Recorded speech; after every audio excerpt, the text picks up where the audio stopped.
I'm sorry, have we met? We have, but it's rarely. We don't see each other much.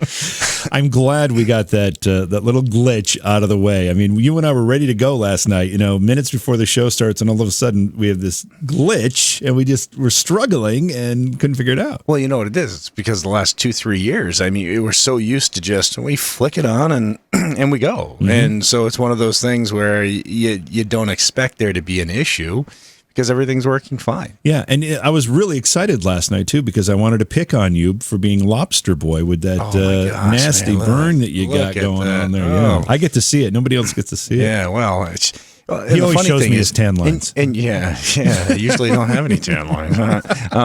No, but the funny thing is, as long as you've known me, I don't ever sunburn. Yeah. I don't ever sunburn. And it was just one of those things where I got back from handling some business in New York, and I said, you know what, let's take the boat for a ride and make sure everything's sound, because it was supposed to be like a kind of cloudy and no sun, but sun came out. I was out there for like an hour and a half to 2 hours with just direct sun and the water, the sun reflecting off the water, and my God, I lit up, and I never burn. Yeah, it looks like it hurts. I have to say, it looks like it hurts a lot. It's rather uncomfortable. Yeah. I appreciate you rubbing lotion on it earlier for me. What do I have to do to help you out, buddy? Anyway, welcome to the program, everybody. We've got a very interesting one tonight. Our guest is Terry Lovelace, and he is the author of a book called Incident at Devil's Den. This is not the Devil's Den that you would find if you went to Gettysburg, Pennsylvania, which Civil War buffs are very, very familiar with. This is a park called Devil's Den, and we're going to learn a little bit more about what happened to Terry, not only at this particular site, but also as a child. He had a couple of UFO encounters. As a young adult, he had some UFO encounters. And then when he went to this Devil's Den location with a friend, he had a very, very significant encounter that actually affected the rest of his life. And we're going to be able to talk about that with Terry when we bring him on. And it'll be great to talk to him because, again, we've spoken to a lot of people about UFOs and their experiences. And Terry will be bringing up the whole fact of he had these experiences, but he kept them secret for so long for really certain reasons because of his career, and he didn't want to be criticized, especially with what he was he was doing with his career, and you feel bad that somebody has to hold that in because they're worried about being mocked or being made fun of or losing their job or losing respect, or it's insane.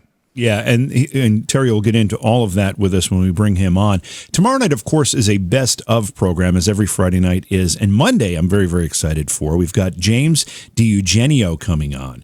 He is an author of a book called The JFK Assassination, The Evidence Today. And basically what it does, it takes a look at Vincent Bugliosi's book, which is kind of considered to be the definitive last word in the ending the conversation about a conspiracy, basically. Bugliosi sided with the Warren Commission and said that Lee Harvey Oswald was a lone assassin, single gunman. And James DiEugenio's book says there's been more documentation, more evidence released since that book was written, Bugliosi's book was written, that refutes it. And he basically says Bugliosi's book was written without any real substance and without any, not necessarily without facts, but not looking at all the facts. Well, of course, somebody's going to agree with the commission for the fact of it's within their best interest, or they end up on the suddenly taken out list. Yeah, that list is long, actually.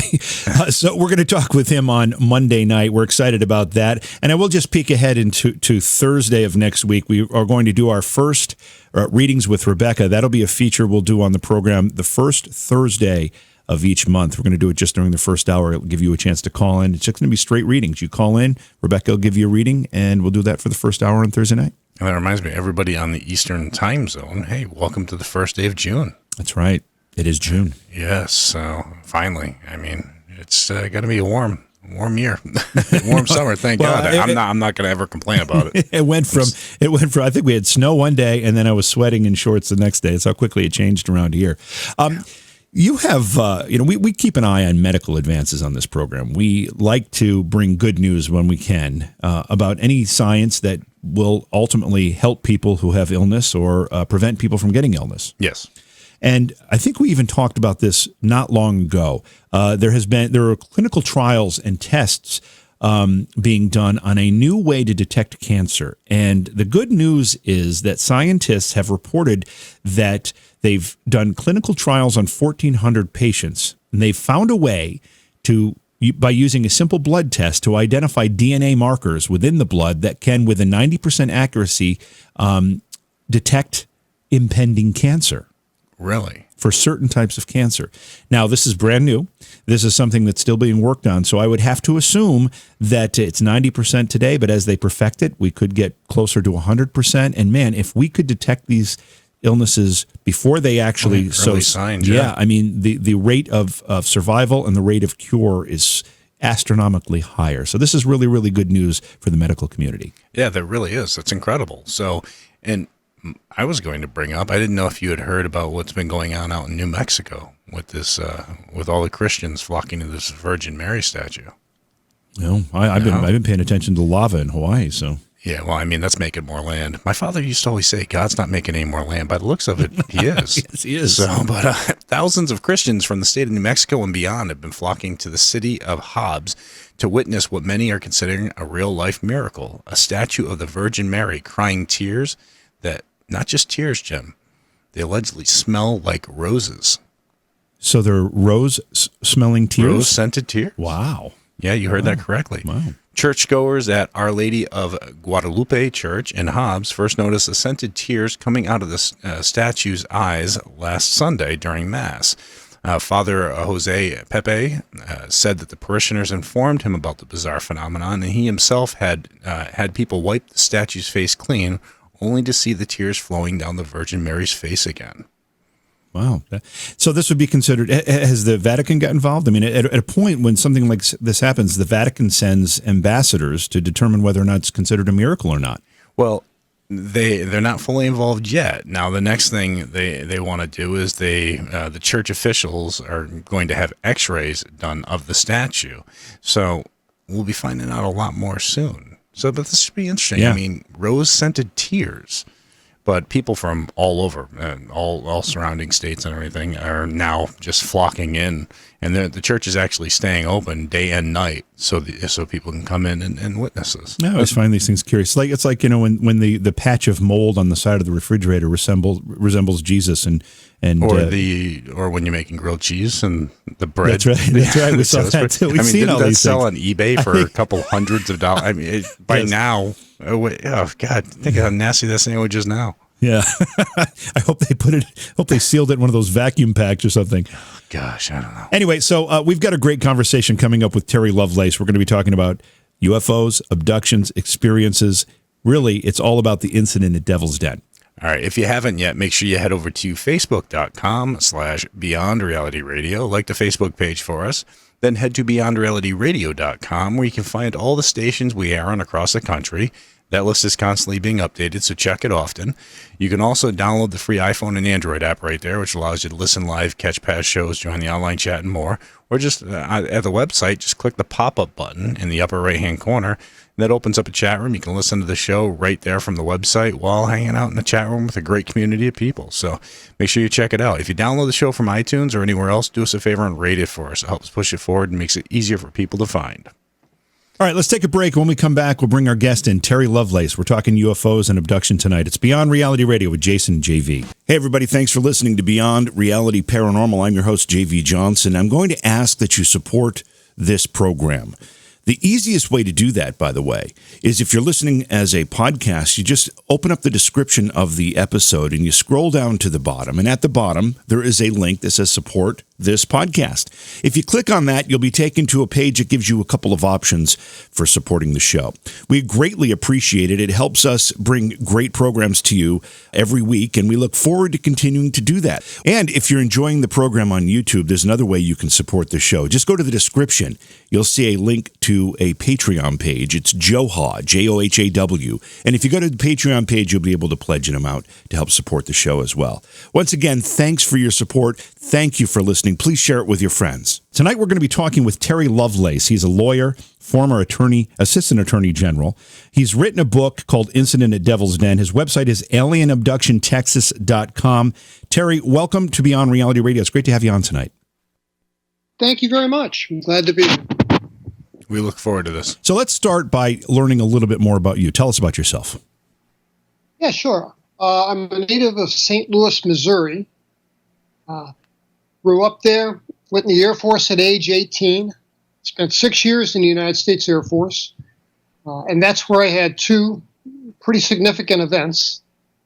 I got out of the military, went to college, went to law school, had a career, retired, and in 2012, after I left the state of Vermont as an assistant attorney general, I went to Texas, where my kids are. Our kids are, I should say. Okay. And that's where I discovered, I fell and thought I broke my leg maybe. And that's when I discovered I had this thing in my leg. So before we get into any of that, because this is a kind of a short segment and it's a good opportunity for us just to get to know you better. I know you had some experiences as a child, but those experiences aside, were you what you would consider a UFO chaser or someone who had a fascination with that? Or is this all stuff that just kind of occurred to you during the course of your life and you weren't looking for it? I was never looking for it. I've never been a fan of UFO books or UFO shows. They disturb my sleep. So this is all new ground to me. 2012 opened a new door, and I'm beginning to get find myself into the UFO culture, which is pretty big in this country. Oh yeah, it's huge. Yeah, no, I've never had an interest in the topic prior to, really till 2014 or so when I made the decision to write the book. So as a child, where you said you lived, I can't remember, did you say Missouri? Yeah, St. Louis, Missouri. In St. Louis. Did you have, I know and I don't want to get into the childhood experiences yet because we won't have enough time to finish it, but I'm just trying to get a sense. Did you live in suburban St. Louis? Were you in the middle of the city? What were your surroundings like? It was old South St. Louis City. It was a semi-urban area.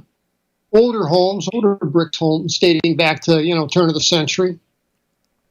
So, yeah, it was kind of a city environment. Okay. And did you live there throughout your entire childhood? Yeah, I did. We were all my life until I went in the Air Force at 18. We were there and never went back. Okay. All right. This is what we're going to do. We're going to go to break here in just a minute. But before we do, I want you to, I've given your web address. The book is available for sale at alienabductiontexas.com, right? It is also on Facebook, on my page at Facebook, Incident at Devil's Den. It's also on Amazon. Okay, so Amazon is a good place to pick it up. Amazon is a good place to go. And again, the book is called Incident at Devil's Den. We're going to get into all this. I just don't want to start out and then have to cut you off because we only have a minute left here before we have to jump into break. And this is a very, very fascinating story that we're going to get into. Yeah. And we're going to also be taking your calls. So the phone number is 844-687-7669. Again, toll free at 844-687-7669. If you haven't yet, make sure you head to facebook.com/beyondrealityradio. Like the Facebook page for us there. Then head to beyondrealityradio.com. You can find all the stations we air on across the country. You can also download the free iPhone and Android app right there, which allows you to listen live, catch past shows, join the online chat, and do it all on the go. Or just listen right from the website. Just click the pop-up button in the upper right-hand corner. That'll allow you to listen to the show while at the website and hanging out in a nice chat room with a great community of people. Yeah, and a couple things that I want to point out as well while we have a second here is the website, beyondrealityradio.com. You can go there and you can find the official Beyond Reality Radio coffee mug. It's black. It's got the beautiful Beyond Reality Radio alien face logo. It is the best way I found to drink my morning coffee. I swear, coffee just tastes better when you're drinking it out of this Beyond Reality Radio mug. And like we tell everybody, go and grab our mugs. That's right. That's right. You just have to click on the picture there, and you'll be taken to the order page. And if it's domestic shipping, the shipping is included in the price. If it's international, just reach out to us. We'll work out a special shipping arrangement for you. In addition to that, Scaricon is coming up in Framingham, Massachusetts on June 16th and 17th. The website is scaricon.com. There's a whole bunch of really cool people going to be there. Jay, we were talking about Dee Snider. Have you ever met Dee? I've talked to him a couple times. I don't think I've ever met him face to face. He's a pretty fascinating guy, and I did not know him very well, but I have a bit of a professional relationship with the director, Adam Green, who is, gosh, I don't know, he might be 40 years old, so he's 20 years younger than Dee Snider. I've known Adam for years. But Dee took Adam under his wing just because Adam wrote him a fan letter before he even got into film, and ran into him at a convention. Dee remembered the letter and has basically has been his mentor. And Adam told me this story basically with tears in his eyes, because that's how important it was to him. And for everybody out there who doesn't know who Dee is, I mean, he's the lead singer of Twisted Sister, and I'm friends with Eddie Ojeda, the guitarist from that band as well. And I mean, Twisted Sister, my God, they were before their time. But they were before their time. And Dee is just such a character. He'll be at Scaricon, and I know Slick Eddie's trying to get him to come on our program and chat a little bit too. So hopefully we'll make that happen. Yeah, and I said I'm going to swing up and check it out as well and hang out for a bit. So, all right, we're going to take a break. A lot more to come. You're listening to Jason and JV on Beyond Reality Radio. We'll be back. You know, when you listen to this program, you hear many interesting guests who discuss many interesting topics. Most of those guests have books, movies, or other work that support their ideas, and we've made it very easy for you to find that work. Just go to amazon.com/shop/JVJ-Taps. Not only will you find the books and other work of our guests, but you'll help support this program at the same time. Again, it's amazon.com/shop/JVJ-Taps. You'll also see links in the description of this episode that you can click on. We can only scratch the surface of many of these topics, and the real knowledge is what you'll find in the pages or frames of our guests' efforts. So click the link and browse, and hey, thanks for listening. We are, let's bring Terry back in. And Terry, let's start with your childhood experiences. Tell us what happened to you as a child that really basically began this saga for you. Sure. It was 1963. I was 8 years old. I was in my backyard, and I had a bale of hay, and I had a bow and arrow set, and I was shooting arrows into this bale of hay, and I'm looking down, loading an arrow into the notch of my bow, and I see this shadow move across me.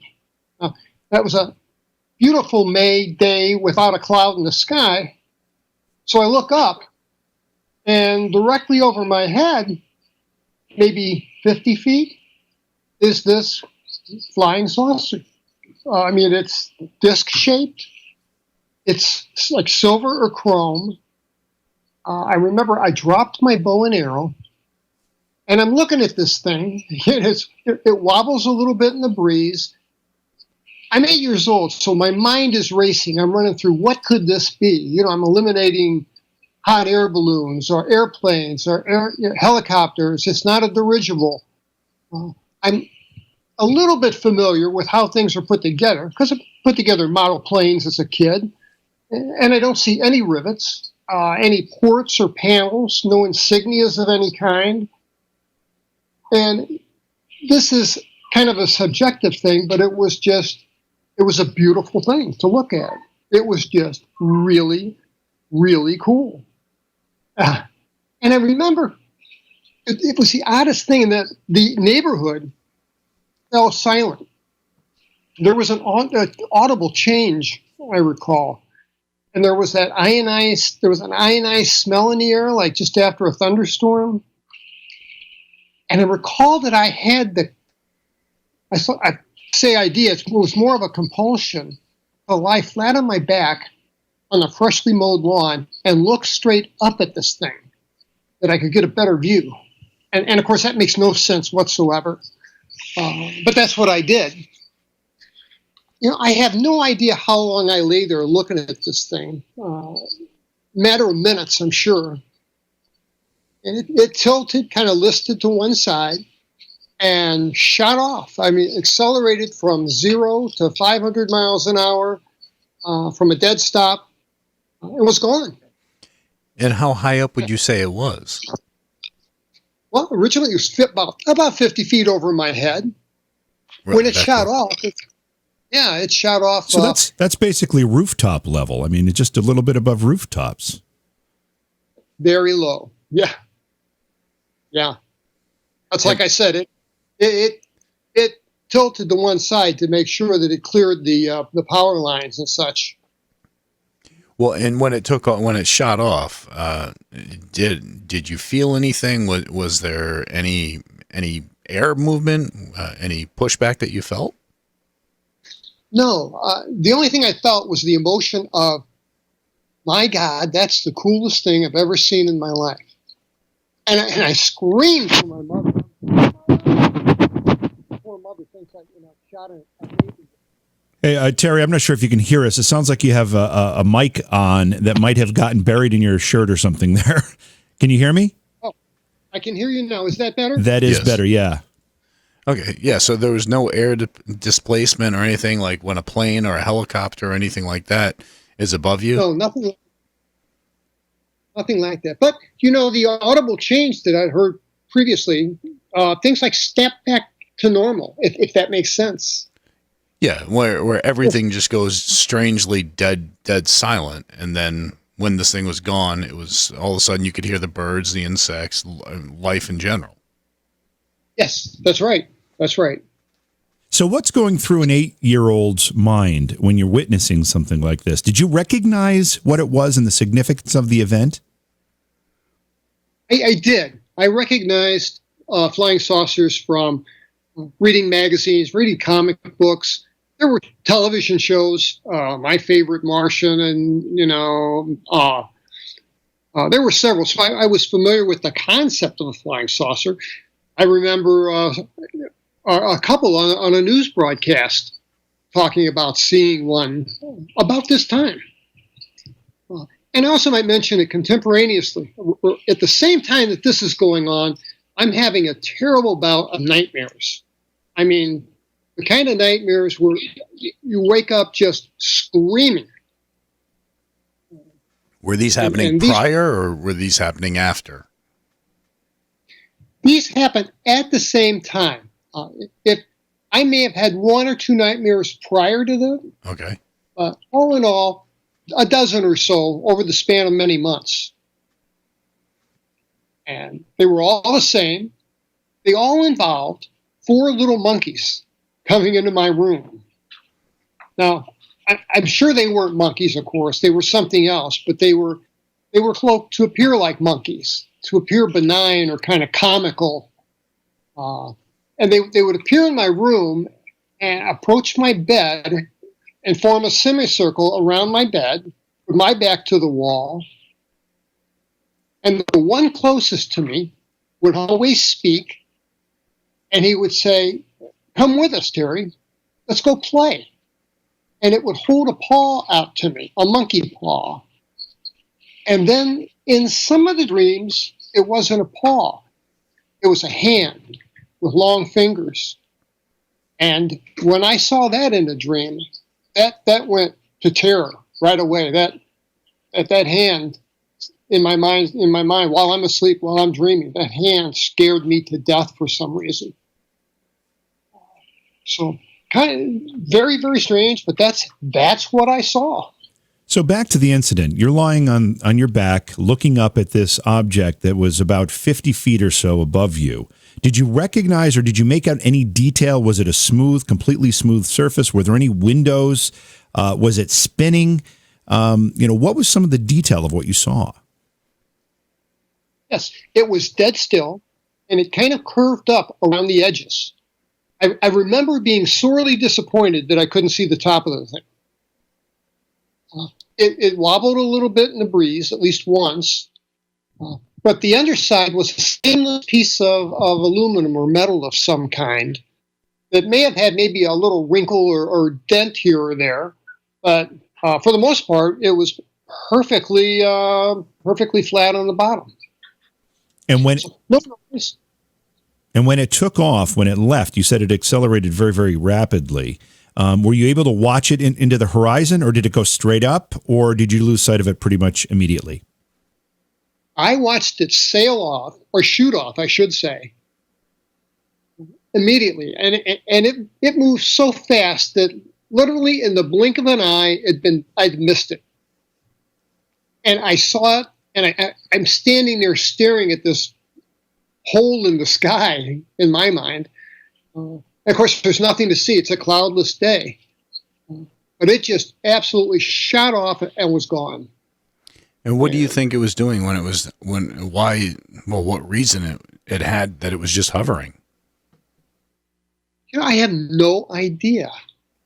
And I didn't make the connection, of course, with the monkey dreams until years later. The whole event seemed like it happened just in a minute or two.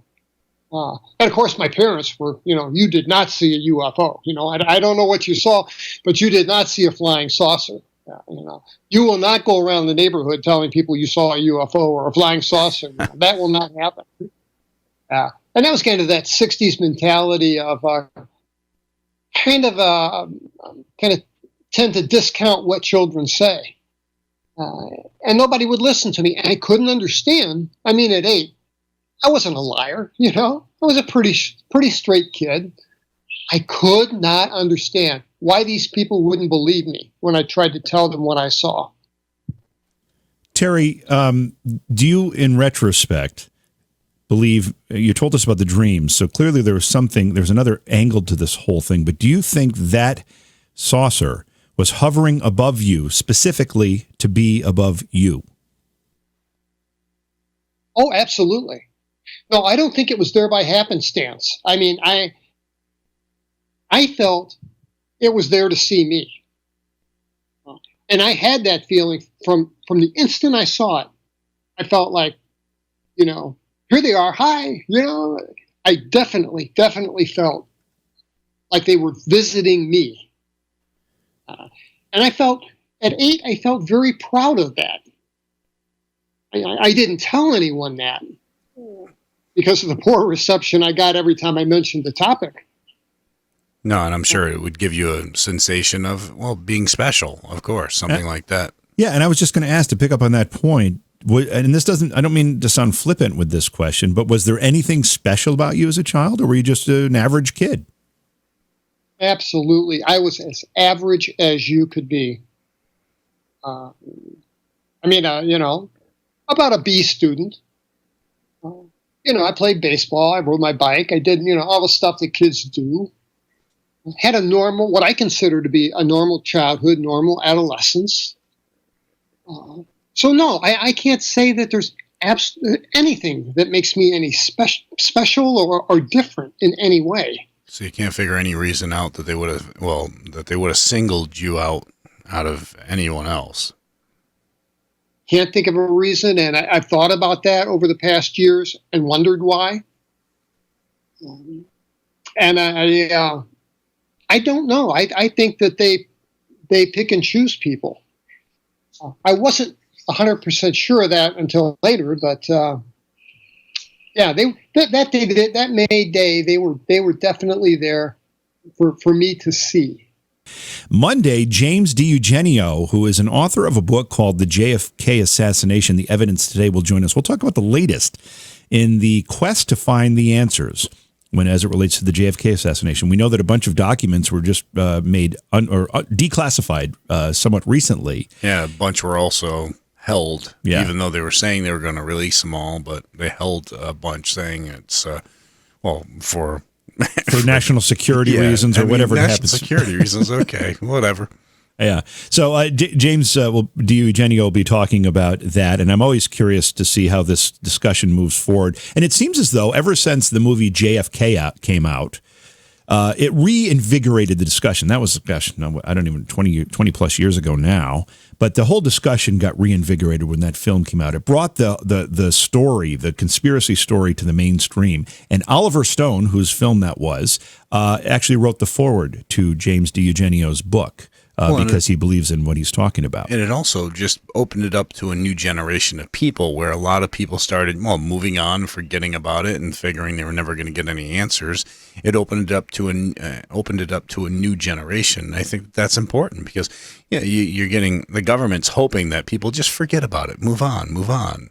And the funny thing is about when you say the government, the people that were in the government at the time it happened, who would have the most to lose, I would assume, are all gone. So what is this new generation of government people looking to hide? And the strange part is a lot of them met untimely deaths and strange deaths, and everybody who was associated with this. I don't know. There's so many weird circumstances with that. Yeah, and we'll get into that Monday night with James DiEugenio. Tonight we're talking with Terry Lovelace. And Terry, again, thanks for being with us. I don't want to get into your second episode or encounter with a UFO, which happened a few years after the first, because we only have a couple minutes here before our top of the hour break. So let's focus on the period in between that first incident when you were 8 years old and when the next incident happened. Did you continue to have dreams, or did anything else unusual happen in your life that, again, looking back on it, you can say, hey, now that starts to make sense? Absolutely nothing happened. Well, actually, I shouldn't say that. Immediately following that 1963 event, I had a newfound discomfort in the dark. I mean, I used to play in the dark, outside in the summer, but, when the street lights came on, I pretty much headed for home. And I also had an unreasonable fear of being out in open spaces. And I don't know what to attribute that to, but that was something different. I had a few nightmares, but for the most part, no big deal. And of course, I had that second sighting out of my window when I was 11 years old. But throughout my adolescence, no, not a thing in the world. How long would you say the nightmares went on after that sighting of you seeing the craft in the backyard and taking off? How long or how many nightmares did you have still from that point on? Probably had a dozen or so nightmares over 6 months or more. Okay, and they were all pretty profound, where you remembered them all? Oh, yeah. They were all the same. They were all pretty much the same. So and they sorry, go ahead. Absolutely. Go ahead. I was just going to say they terrified the hell out of me. As a kid, I would wake up screaming. And my poor parents, I'd wake up my sisters, the whole household. But after the second event, when I was 11, let's hold on with that. I want one more question. I want to ask you about the first event. Did anybody else, or did any media were there any other reports that may have been of the same saucer that you saw that night? Did anybody else come forward down the road and say, hey, I saw that too? Did any of the media report something strange going on in the area? Or was this an incident that you were left to deal with by yourself? My mother called everyone in the neighborhood to say, Terry thinks he saw a UFO. Did you happen to see anything? Well, of course, these are all the parents of all my peers. So, I got kids all over me. But no one other than that I'm aware of. No one. I'm the only witness to the event. Gotcha.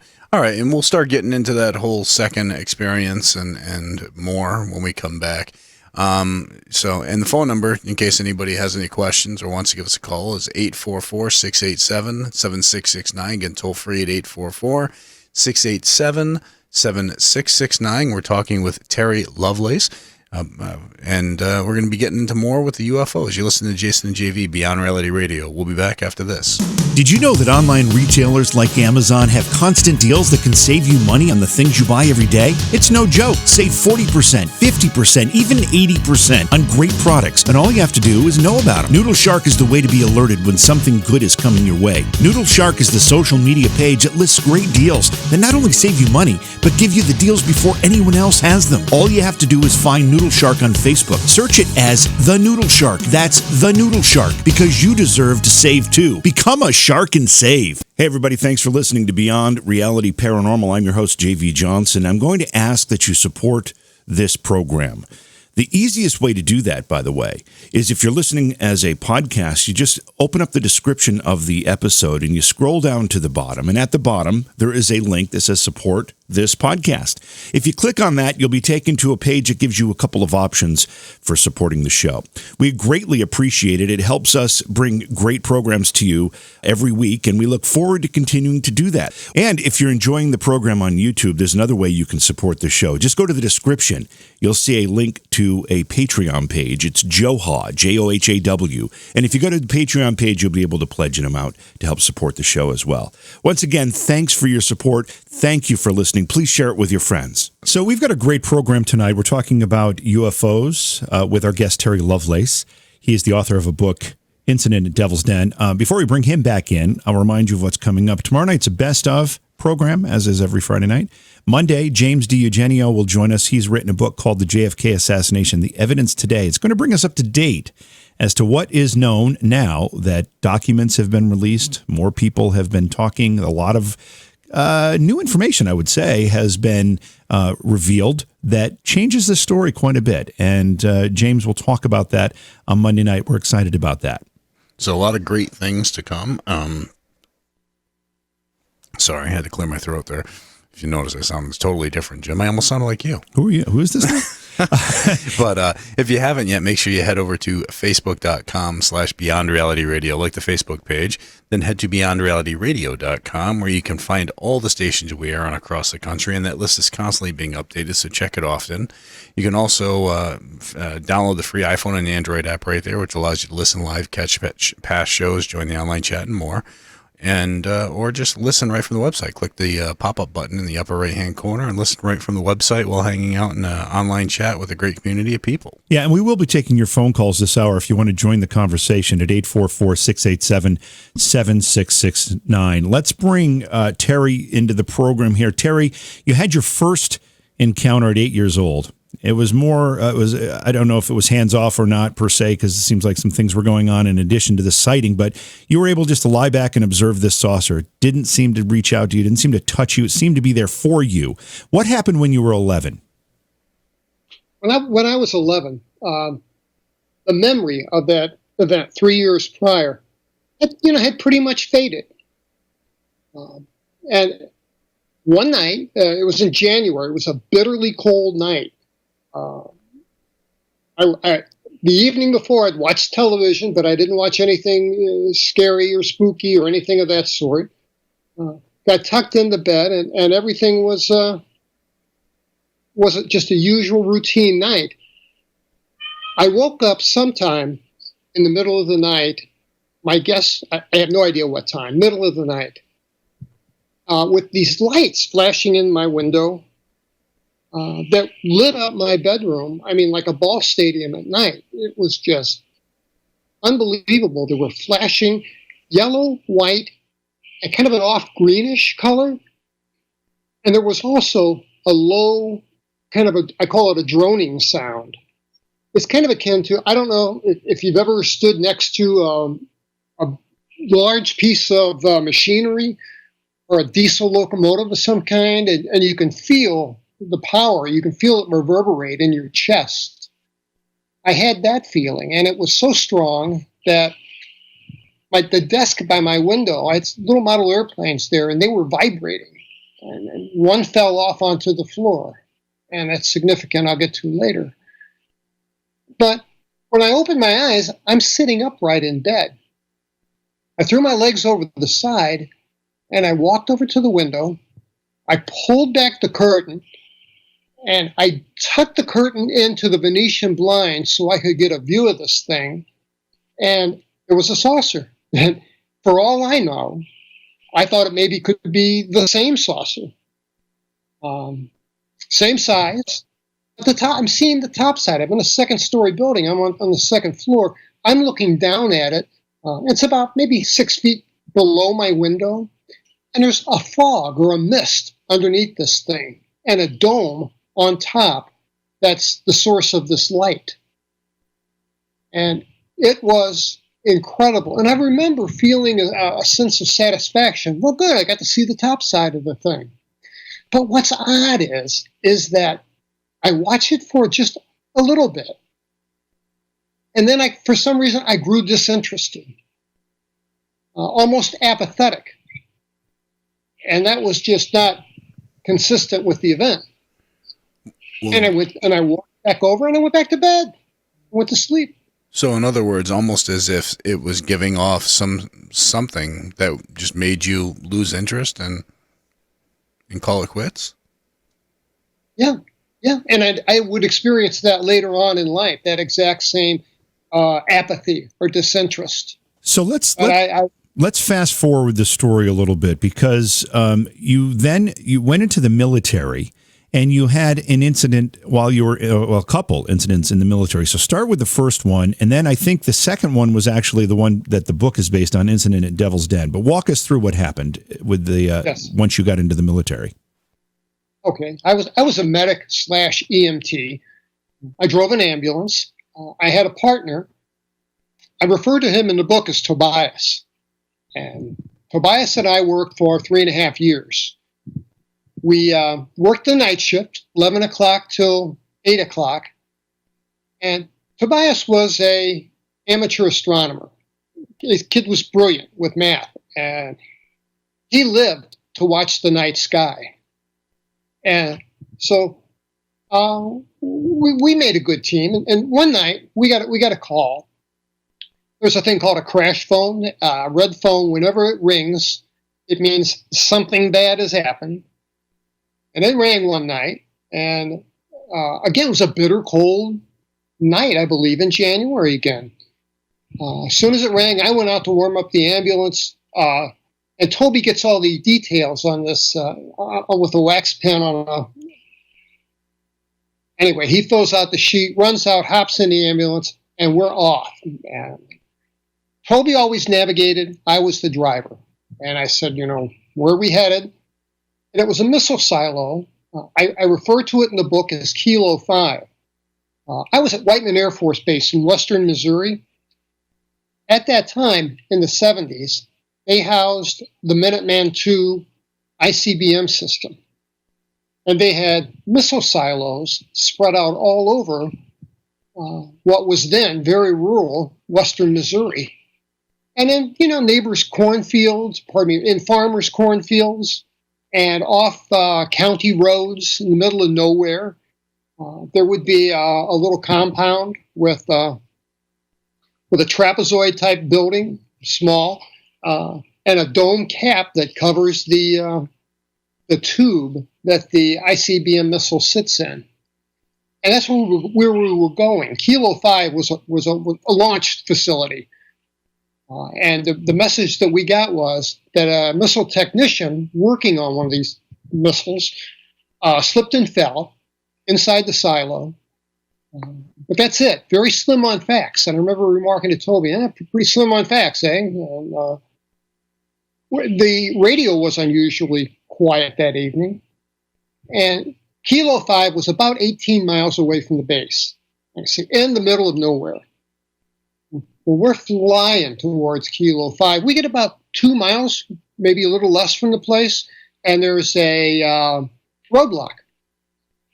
And I asked the guy, at the roadblock, I said, hey, what's going on at Kilo 5? He's like, man, beats me. I don't know. And we could see on the horizon this orange glow. And Toby's like, check that out. What is that? And we got through the roadblock and we're headed towards Kilo 5, and that glow got brighter and brighter. And what it was there were a dozen or so security police vehicles there, all with their engines running, with exhaust fumes, mixing with that bitterly cold air, and these flashing overhead lights all out of sync. And it kind of gave an eerie glow all around the thing. And we pulled up on the scene, looking for somebody. Somebody had to be in charge of this, but it was kind of chaos. It wasn't organized in any way. It was just people running around, and we had no idea what was going on. I pulled up. I saw a captain standing in the road with a radio in his hand. I roll my window down, and he tells me, he says, Sergeant, park over there. Stay off the radio. Don't get out of your vehicle. Your guy's walking and talking. You can get him. He said, nobody goes in, nobody comes out till I give the okay. So, he wasn't taking questions. And we pulled the ambulance over, and we're sitting there, and Toby says, I want to know what's going on. So, despite the captain's order to stay in this ambulance, he slips on a parka, slides out of the ambulance, and he's gone. And I can't see much because the inside of the ambulance is frosting over from the difference in temperature, I guess. And about 3 minutes later, he opens the driver's side door of the ambulance, grabs me by the shoulder, and says, "Man, you have got to see this." He said, "Man, you ain't never seen nothing like this." And he's pulling me out of the ambulance. I grab my parka, I throw it on, I walk out, and the captain's standing there a few feet from us. And I'm looking around, and I look up, and directly over that blue cap that sits on top of the missile tube, 50 feet in the air, is this thing. It was matte. Yeah, this thing is about the size of a full-size cargo van. It's matte in color, and it's dead still. Your mind plays tricks on you. I mean, it's just so bizarre to see something defying gravity. You want to look for wires or something. It just doesn't look right. And this thing had no insignia. It was matte black or dark gray in color. It was lit up by half a dozen security police cars, and it sat motionless, sat dead still. And we watched it for maybe a minute. And it was a replay of 1963.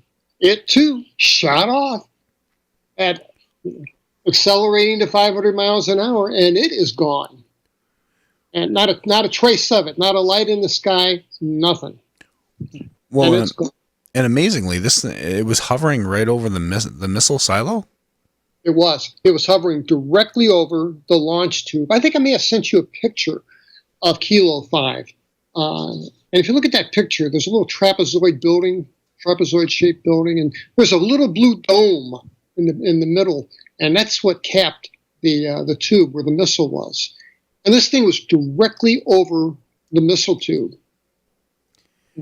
And you'd think that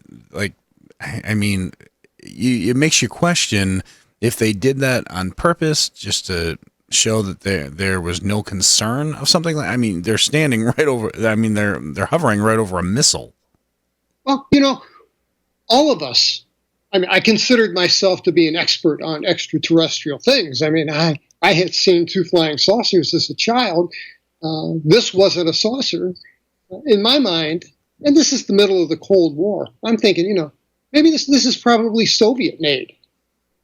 And that was kind of the majority opinion, that this was not something extraterrestrial, that this was most likely something the Soviets sent to check us out.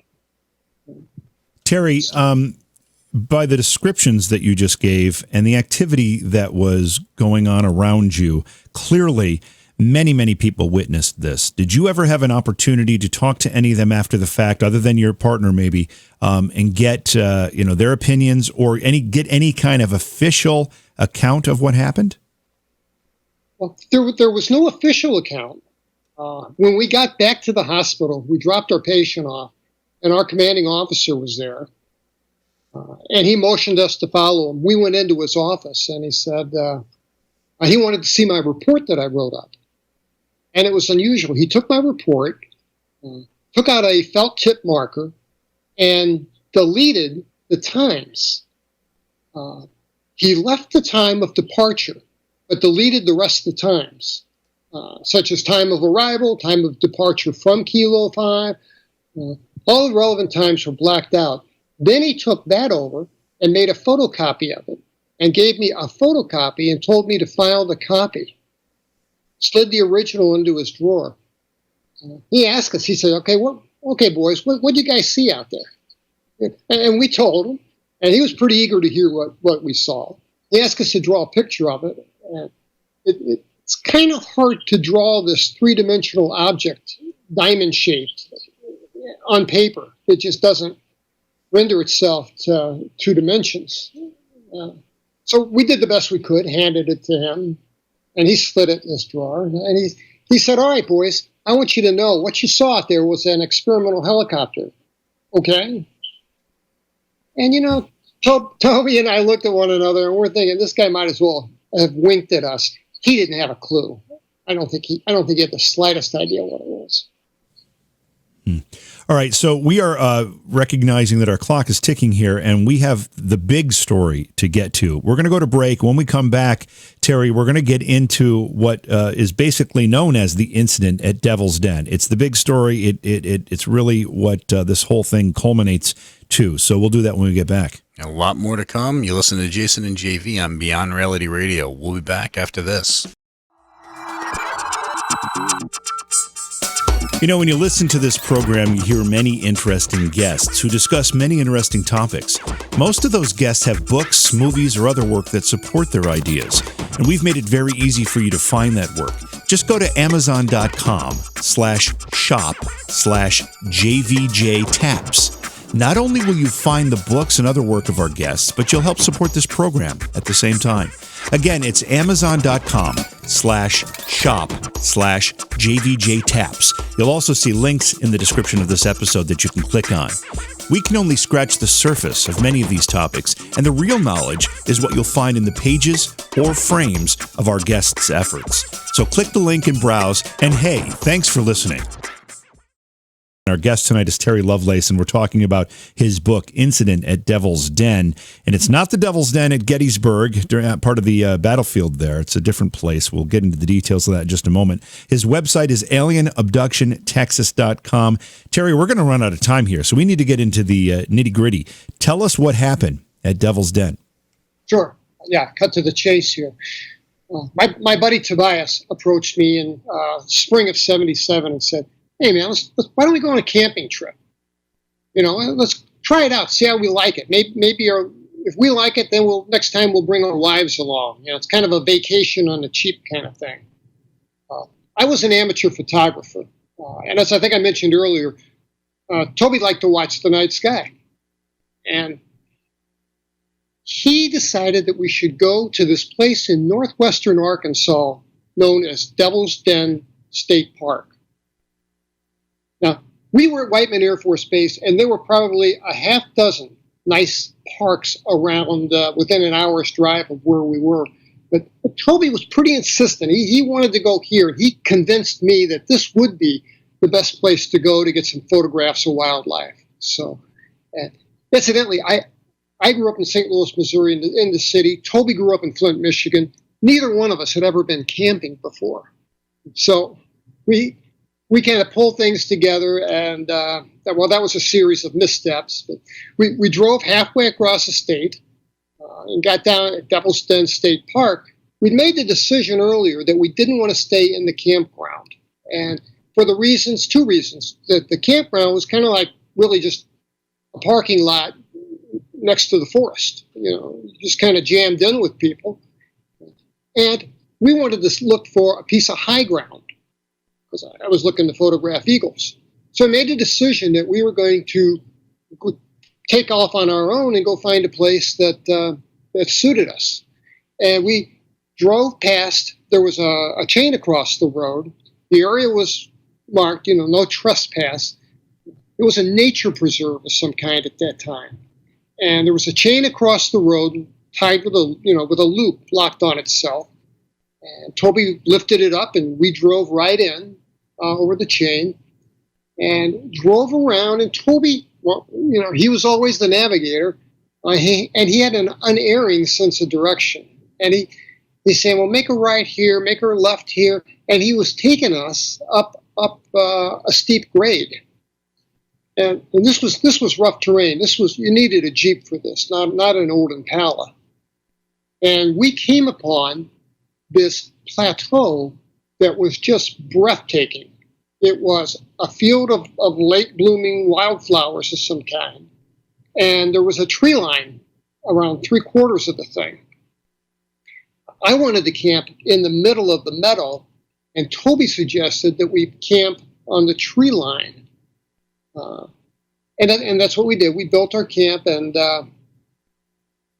late the evening of our first night, we had been, sitting around a campfire, laughing, yucking it up. And I noticed that the usual sounds, the tree frogs, the crickets, all that stuff, had stopped. And that's an eerie silence. I mean, people often think the noises coming from the forest or the field can be kind of eerie, but when it all stops, it's even more spooky. It was even dead calm. I mean, there wasn't even a breeze. And I asked Toby, I said, Toby, is this normal, man? This doesn't feel right. And it did. It unnerved me. And he blew it off and said, no, we've been laughing and yucking it up. They'll be back. Give them an hour. They'll be back. And about this time, Toby turns his head to the left, and he says, hey, man, were those out there? Did we see those before? And I turned my head to look, and there sitting on the western horizon are 3 stars, and they form a perfect little triangle, and they're sitting low on the western sky. They are about as bright as the North Star, and there are 3 of them.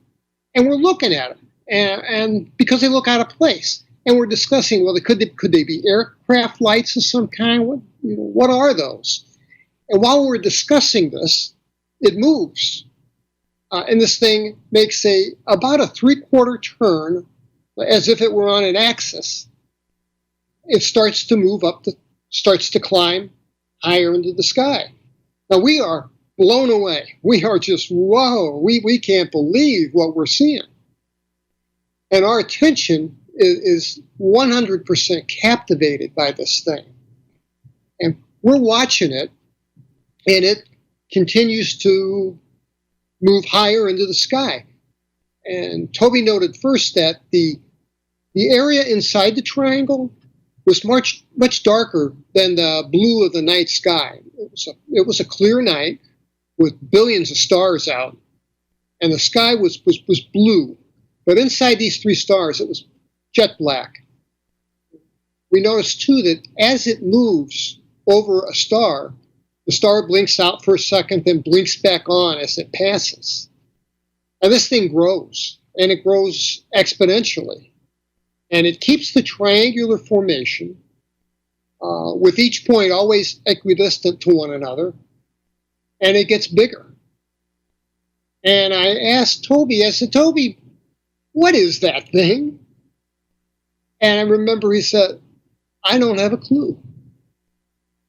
And I felt that I felt unnerved earlier. That went away.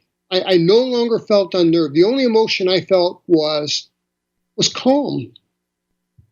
And I asked Toby, I said, Toby, are you afraid? And he's like, no, I'm not afraid. Are you afraid? I'm like, no, I'm not afraid. And I said, I think that thing is headed in our direction. And over the course of an hour, we watched it grow bigger and bigger. And I don't think there was a word spoken between us. And we watched this thing until it's directly over our campsite, and it eats up a third of the night sky. It is absolutely enormous. And we're kicked back watching this thing, and our response to this was totally inappropriate. We were almost disinterested. Not I won't say disinterested. But that's kind of the same feeling you had when you had the incident when you were 11 years old. At a point, you felt disinterested, almost as though you were being kind of forced to not really care about it. And I recognized that immediately. And I thought, we've been down this road before. And as we're looking at this thing, I'd estimate it was about 3,500 feet off the floor of the meadow. And Toby has a flashlight in his hand, and he says, I'm going to signal it and see what happens. And before I can snatch it out of his hands, he shines it up toward this thing and is flashing it a couple of times. And I think he said something to the effect of, well, I ought to get somebody's attention. And it did. From the direct center of this triangle, a light came down. A light about the diameter of a softball. And it was a visible light in that, you know how a searchlight cuts through fog and it's a visible beam. Well, that's what this was. It was a visible beam of light. And it sat dead center of our campfire, which was just embers by this time. And we're looking at it. And again, I don't think either one of us said a word. And this thing only lasted a minute or two, and then it blinked out. But the second that it blinked out, in its place was a laser beam type thing, a laser beam type light that came right from dead center where the other light had come from.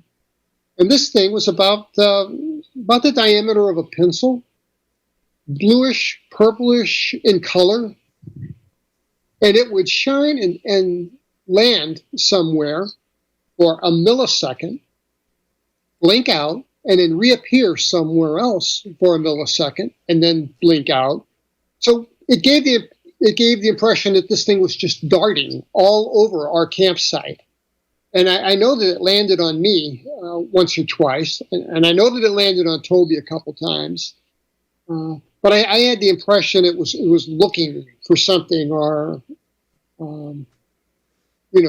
gathering information or something. I don't know, but it was all over our campsite, and we watched that for about 3 or 4 minutes, and it blinks out.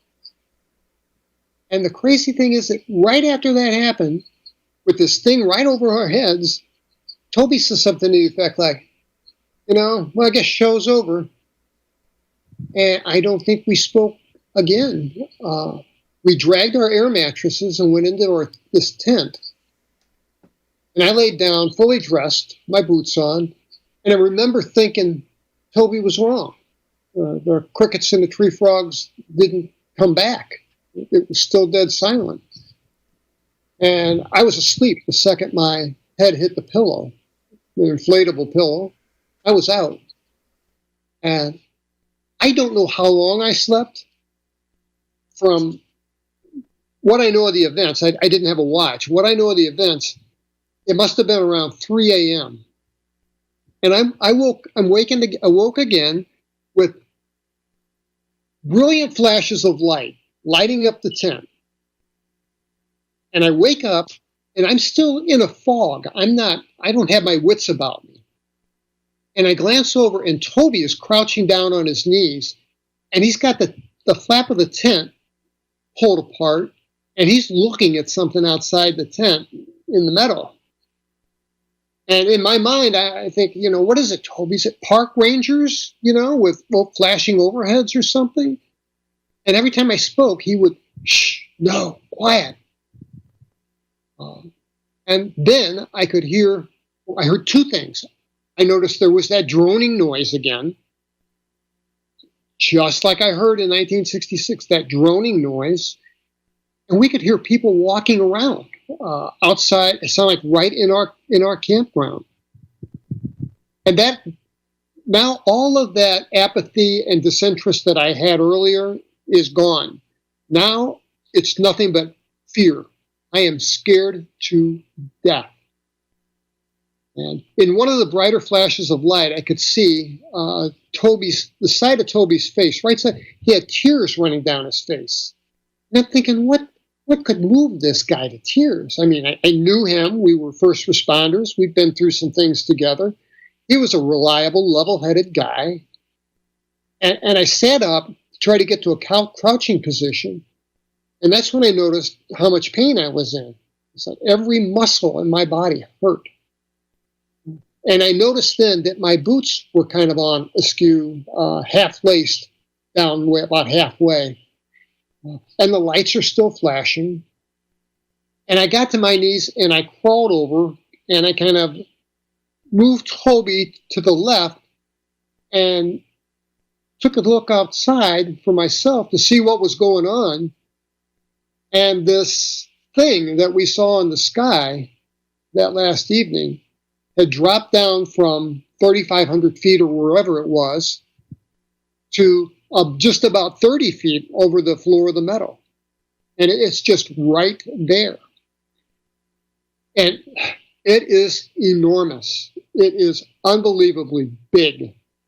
It is, I would guess, almost a city block in length. Terry, we're going to run out of time quickly here, and I don't want to skip some of the highlights here. And all this is outlined in the book. Did you see creatures? Absolutely. That's when I noticed. I saw these little figures walking around underneath this thing. Mm-hmm. And I'm like, Toby, what are these little kids doing out here? And he said, man, those ain't little kids. And then I was awake. Then I had my wits about me. So then you realized what was going on. Now, we have to fast forward here because we only have a couple minutes left. And you, after you retired, many years later, you had an accident where you hurt yourself and you went to the doctor, had an x-ray. What happened? Yeah, I fell and I thought I might have broke my knee.